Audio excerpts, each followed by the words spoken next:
ಶ್ರೀ ಗುರು ಬಸವಲಿಂಗಾಯ ನಮಃ. ಓಂ ನಮಃ ಶಿವಾಯ.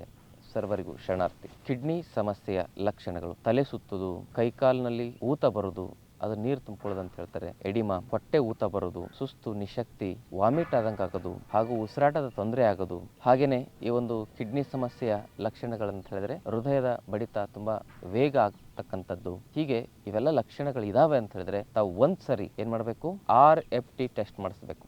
ರೇನಲ್ ಫಂಕ್ಷನ್ ಟೆಸ್ಟ್ ಅಂತ ಹೇಳ್ತಾರೆ. ಅಲ್ಲಿ uric acid, blood urea, creatine ಇದರ ಒಂದು ಸಮರ್ಪಕವಾಗಿರ್ತಕ್ಕಂಥ ವಿಚಾರಗಳನ್ನ ನಾವು ತಿಳ್ಕೊಳ್ಳೋದ್ರ ಮೂಲಕ ನಮ್ಮ ಕಿಡ್ನಿಗೆ ತೊಂದರೆ ಆಗಿದೆ ಅಥವಾ ಬೇರೆ ಏನಾದ್ರು ಲಿವರ್ಗೆ, ಹೃದಯಕ್ಕೆ ಸಂಬಂಧಪಟ್ಟಿರ್ತಕ್ಕಂಥ ತೊಂದರೆಗಳಾಗಿದ್ದಾವೆ ಅನ್ನೋದನ್ನ ನಾವು ಸ್ಪಷ್ಟಪಡಿಸ್ಕೊಳ್ಬಹುದು. ಅಕಸ್ಮಾತ್ ಕಿಡ್ನಿಗೆ ತೊಂದರೆ ಆಗಿದೆ ಅಂತ ಹೇಳಿದ್ರೆ ಅದನ್ನ ರಿವರ್ಸ್ ಮಾಡ್ಕೊಳ್ಳಿಕ್ಕೆ ಮತ್ತೊಂದು ಮನೆಮದ್ದನ್ನ ನಾವು ನೋಡೋಣ. 1 ಚಮಚ ಗೋಕ್ಷೂರ ಮತ್ತೆ 1 ಮುಷ್ಟಿ ಶರಪುಂಕ, ಹಾಗೇನೆ 2 ಚಮಚ ಪುನರ್ನವ ಕ್ವಾತಚೂರ್ಣ, ಇವೆಲ್ಲವನ್ನು ನೀವು 200 ml ನೀರಿನಲ್ಲಿ ಕುದಿಸಿ ಅದು ಕುದ್ದು 50 ml ಇಳಿಬೇಕು. ಅದನ್ನ ಸೋಸಿ ಬೆಳಿಗ್ಗೆ ಖಾಲಿ ಹೊಟ್ಟೆಯಲ್ಲಿ ಸೇವನೆ ಮಾಡಬೇಕು. ಇದೇ ರೀತಿ ಸಾಯಂಕಾಲ ಖಾಲಿ ಹೊಟ್ಟೆಯಲ್ಲಿ ಸೇವನೆ ಮಾಡಬೇಕು. ಹೀಗೆ ಈ 2 ಬಾರಿ ಈ ಕಷಾಯಗಳನ್ನ ಸೇವನೆ ಮಾಡ್ತಾ, ಹಾಗೇನೆ ಆಹಾರದಲ್ಲಿ ಸರಿಯಾದ ಕ್ರಮವನ್ನ, ಸ್ವಸ್ಥವಾದ ಸಾತ್ವಿಕ ಆಹಾರಗಳನ್ನು ಸೇವನೆ ಮಾಡುತ್ತಾ ಪ್ರತಿನಿತ್ಯ ಪ್ರಾಣಾಯಾಮಗಳ ಅಭ್ಯಾಸ ಮಾಡೋದ್ರಿಂದ ಕಿಡ್ನಿ ಜೀವಕೋಶಗಳನ್ನ, ನೆಫ್ರಾನ್ಸ್ ಗಳನ್ನ ಮತ್ತೆ ರಿಯಾಕ್ಟಿವೇಟ್ ಮಾಡ್ಕೊಳ್ಳೋದ್ರ ಮೂಲಕ ಕಂಪ್ಲೀಟ್ ಆಗಿ ನಾವು ನಮ್ಮ ಕ್ರಿಯೇಟಿನ್ ಆಗಿರ್ಬೋದು, ಬ್ಲಡ್ ಯೂರಿಯಾ ಆಗಿರ್ಬೋದು, ಯೂರಿಕ್ ಆಸಿಡ್ ಆಗಿರ್ಬೋದು ಮತ್ತೆ ಬೇರೆ ಬೇರೆ ಪ್ಯಾರಾಮೀಟರ್ಸ್ ಗಳನ್ನ ನಾವು ಸರಿಪಡಿಸ್ಕೊಳ್ಳೋದ್ರ ಮೂಲಕ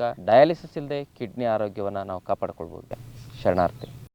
ಆರೋಗ್ಯದ ಕುರಿತಾಗಿ, ಆಧ್ಯಾತ್ಮಿಕ ವಿಚಾರಗಳ ಕುರಿತಾಗಿ ಅಕ್ಯುರೇಟ್ ಆದ, ಸೈಂಟಿಫಿಕ್ ಆದ, ಅಥೆಂಟಿಕ್ ಆದ ಮಾಹಿತಿಗಳಿಗಾಗಿ ವೈದ್ಯಶ್ರೀ ಹೆಲ್ತ್ ಟಿಪ್ಸ್ ಅನ್ನುವ ಪೇಜ್ ಅನ್ನ ಲೈಕ್ ಮಾಡಿ, ಶೇರ್ ಮಾಡಿ, ಸಬ್ಸ್ಕ್ರೈಬ್ ಮಾಡಿ.